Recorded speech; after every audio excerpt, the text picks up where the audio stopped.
বড়খলায় বন্যার সময় সক্রিয় কিশোরনাথ শিলচর বিমানবন্দর থেকে সরাসরি দুর্গত এলাকায়।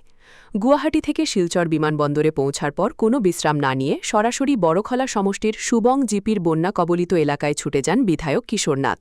গতরাতে তীব্র বর্ষণের ফলে সুবংয়ে একাধিক এলাকা জলমগ্ন হওয়ায় বহু পরিবার স্থানীয় স্কুল প্রাঙ্গণে আশ্রয় নেয়।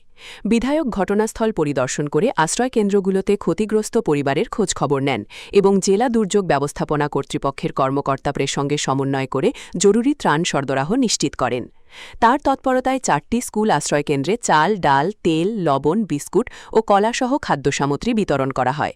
ত্রাণ কার্যক্রমে দলীয় কার্যকর্তা, স্থানীয় জনপ্রতিনিধি ও সুবং জিপির সভানেত্রীও উপস্থিত ছিলেন। দুর্গতরা বিধায়কের দ্রুত উপস্থিতি ও সমন্বয় ভিত্তিক সহায়তায় স্বস্তি প্রকাশ আমি তখন ছিলাম গুয়াহাটিতে। আর গুয়াহাটিতে ছিলাম, তারপরে গুয়াহাটি থেকে আমি আমার প্রায় 10:45 ফ্লাইট ছিল। সেই ফ্লাইটে আমি এসে শিলচর পৌঁছাই।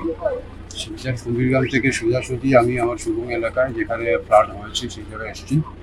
এসে এখানে 4টা শিবির বানানো হয়েছে। যাদের বাড়িতে জল ঢুকেছে, অনেকের বাড়ির ক্ষতিগ্রস্ত হয়েছে। কিছু বাড়ি মানে জলে ভেঙেও পড়ে গেছে, এরকম অনেক বাড়ি রয়েছে। আর এই এলাকার জনগণ খুব কষ্টে আছে, আমি দেখেছি। এবং রিলিফ কেন্দ্রে রয়েছেন, ওনাদেরকে যথাসম্ভব এইমাত্র রিলিফ দেওয়া হয়েছে, আরও ক্যাম্পে এবার দেওয়া হবে। রিলিফটা আমি নিজের হাতে যতটুকু পেরেছি আমি ডিস্ট্রিবিউট করেছি।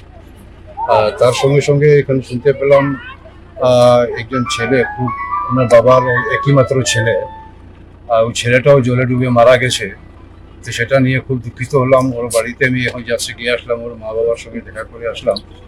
আমার সঙ্গে আমার দলের কার্যকর্তা বন্ধুরা সবাই ছিলেন, এই জিপির সভানেত্রী থেকে শুরু করে আমরা গ্রুপ মেম্বাররা সকলেই ছিলেন। আমরা গিয়ে ওনাদের সঙ্গে দেখা করে এসেছি। আর ওনাদেরকে আশ্বাস দিয়েছি ডিজাস্টার ম্যানেজমেন্টের মাধ্যমে যদি সেই পরিবারকে কিছু সাহায্য করা যায়, সেটা আমি ডিসি মহোদয়ের সঙ্গে কথা বলবো, আমার মাননীয় মুখ্যমন্ত্রীর সঙ্গে কথা বলে দেখবো যে ওনাদের কিছু সাহায্য করা যায়।